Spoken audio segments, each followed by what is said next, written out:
So, Kai Cenat pulled a Mr. Beast pre-2024 version by announcing that he plans to dedicate 20% of his earnings from a Twitch marathon and utilize that money to support a school project in Makoko, Nigeria. Kai claimed that he will be going out of pocket funding this entire project with a full staff, classrooms, and uniforms. Now, obviously, the normal reaction to such a generous act would be to acknowledge how nice it is for those in need to receive an education. And of course, the individual who is donating this money should receive praise and admiration, or we could bitch and complain by somehow finding something wrong with this. Yeah, I remember last year when Mr. Beast was everybody's favorite superhero, good guy Jimbo. There were still people who would go out of their way to find something wrong with his charitable acts, always finding some sort of excuse, like he's doing it for his own image, he wants to make himself feel powerful, his thumbnails are cringe. I mean, that last one is true. But Kai is getting flack for very similar reasons. So why don't we go ahead and take a look at this totally not unhinged tweet about Kai's charity to Nigerian kids. Building a school in an African country that you've only visited once has got to be the oldest money laundering / tax evasion scheme, I swear. When you have it, this individual failed to provide any proof of Kai doing any of the sorts, just going to throw in that money laundering accusation and just expect us to clap.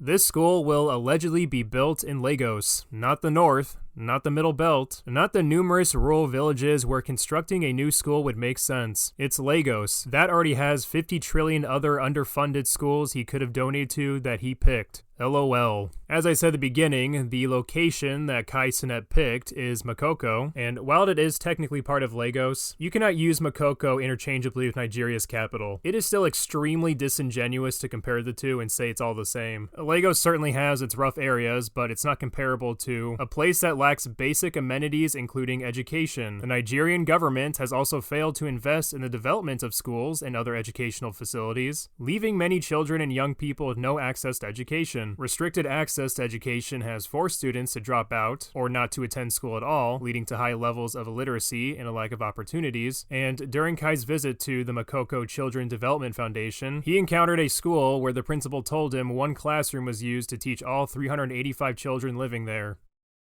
Yeah. Why on earth would Kai want to build a school in that location? Didn't you hear from Twitter user number 268? They're thriving over there. So even though this Twitter user had the wrong location, let's say Kai Cenat did want to build a school in Lagos. Why the fuck do you care what he does with his money? This brings me to the other complaint people had about Kai Cenat doing this. If you didn't know, he's Haitian, and many people complain that Haiti needs his money more than Nigeria, so why didn't he donate to Haiti instead? I consider this to be a very brain-dead argument.